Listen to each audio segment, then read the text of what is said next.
It's just a little more than 3 weeks since I've had my knee replacement surgery, and I thought it would be helpful to share with you some of the tools and gadgets that have really made a difference and helped with my recovery so far. There's a lot of advice out there. There's lots of things people want you to buy.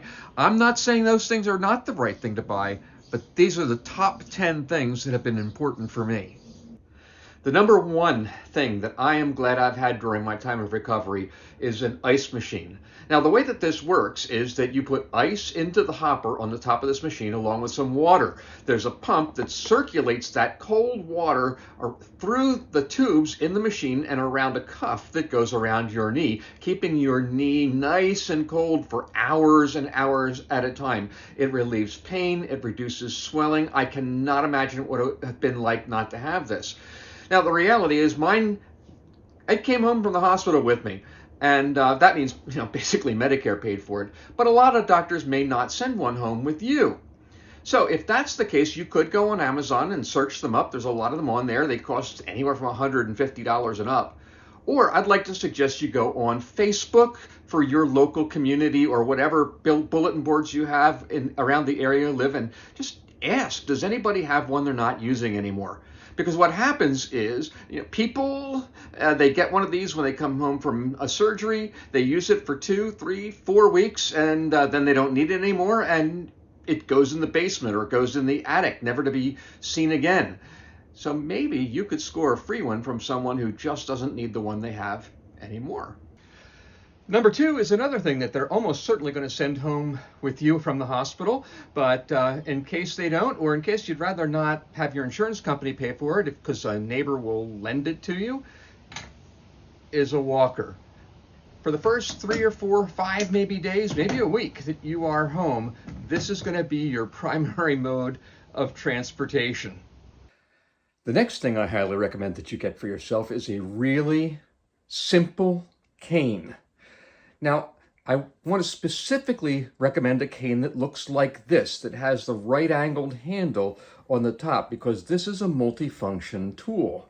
Not only can you use it for walking, which of course is what a cane is primarily designed to do, but you can also use it as a leg lifter, because what's going to happen is sooner or later you're going to come to the place where you're having a hard time getting your leg off the floor and onto the bed, or off your recliner and onto a pillow. That leg of yours just isn't going to lift itself up so easily. But if you take the handle of this cane and you put it behind your ankle, it'll lift it right up. And not only that, it'll save you $10 to $15 from buying a separate leg lifter. Coming in at number 4 is something that's, well, you're not going to be probably showing it off to all your friends, but it's something that's really, really important. It's a raised toilet seat. When I got home from the hospital, my leg was stiff. I could hardly bend it at all. And so somehow I had to find a way to be able to lower myself down onto the toilet seat, because we all have to do that, and yet keep my legs straight at the same time. What helped was having a toilet seat that stood about 3 inches taller than the normal seat on our toilet. And even now, after 3 weeks, it's kind of easier with a raised seat like this. The one we chose is a Kohler toilet seat, and we did that because it sits a good 3 inches off the bowl. It also looks kind of nice. It's sturdy. It doesn't move around a lot. It basically replaces the normal toilet seat instead of sitting on top of it. And we just thought that it was the best deal for the money. You can buy those on Amazon. I'll put a link down below. By the way, we are Amazon affiliates, so if you buy something through one of the links on my videos, I will get a small commission from Amazon, and it costs you nothing more at all. It just costs Amazon a little bit, so check it out. While we're in the bathroom, one other item. I didn't get to use this for about a week after my surgery because I hadn't been released to take a shower. But when I did, I was awfully glad that we had contacted a neighbor and they let us borrow their shower chair. I could stand on my own at that point, but the problem was I couldn't stand on my own for very long. I got tired. And so when I was taking my first and second showers or so, it was great to know that I had a place to sit down if my leg felt like it might be ready to give out underneath of me. Shower chair makes things a little bit easier, and if nothing else, it makes you feel safer. Two other items from the bathroom that I'll mention quickly. And yeah, the stuff that you have for your bathroom is going to be really, really important for your safety and for your quality of life. First of all, I recommend, if you don't have one, get a shower head that is on a hose. If you are kind of limited in your mobility, having the ability to pick up that shower head and kind of squirt yourself around different areas of your body without having to maneuver and bend and all of that kind of thing makes it a whole lot easier. And if you don't already have them, I suggest you install some grab bars in your shower. After all, it is one of the most dangerous places in the house, and they not only make you feel more secure and safe, they really are more secure and safe. We put permanent grab bars into ours. They also sell them with suction cups. If you've got the right material for your shower, that might be a solution for you. Related to that, when I first got home from the hospital, sitting down in my recliner was, well, it was really challenging because it was a little bit low and my leg wouldn't bend. So I had to get on there somehow with my legs sitting out straight and basically lower myself by my arms. By the way, on my sofa, couldn't do it at all. So we found these really cool recliner lifting blocks. I got them from Amazon Warehouse, which means that somebody returned them, and the full cost was $10 for 4 of these lifters that you put under the feet of the recliner. It raises it up 3 inches higher off the floor, and it has made getting in and out of my chair infinitely easier since I got home from the hospital. One of the places I spent a lot of time my first couple of weeks home was in my recliner here. And I love putting my feet up, but it turns out that it's really important when you have had surgery on your knee that you have opportunities to put your knee up above the level of your heart. And so my recliner legs don't go that high. I could lean all the way back, and my legs are still below my heart.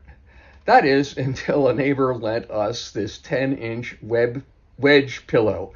And I highly recommend you find one of these. Buy it, borrow it, something. But this Wedge made it so much easier to keep my legs elevated, especially while I was icing them, to get that swelling down. You need that swelling to go down because it makes you stiff and it hurts. By the way, you don't absolutely have to have one of these Wedge pillows. You can just use regular bed pillows. It's a lot cheaper, but I found this to be really helpful. That's why it's on this list. One last item that I want to add to my list is a green stretch strap.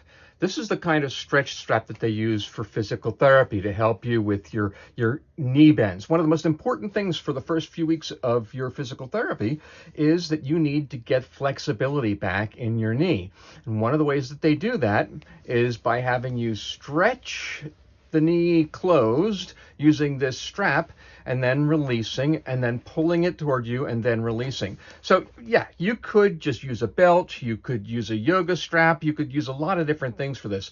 But what I like about the stretch strap is it's got all these little loops in it and so forth. So I've got something to grab a hold of, or I can put my foot through it. And it was only about $12 or so for me to get this.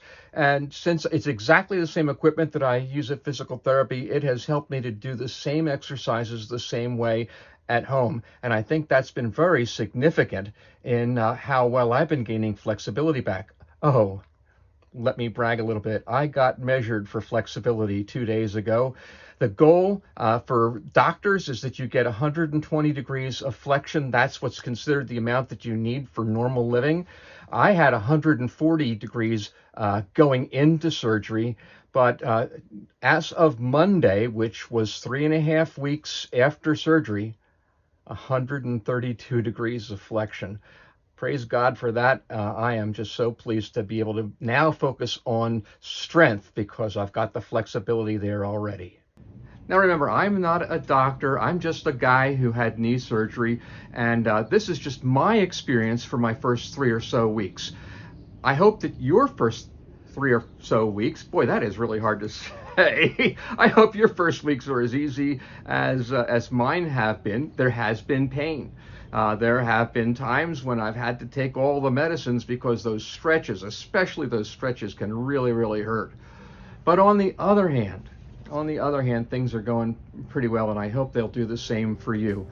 If you're enjoying these videos, finding them helpful in any way, would you please subscribe and give a little thumbs up button down below? It really helps to get more people the ability to see these videos.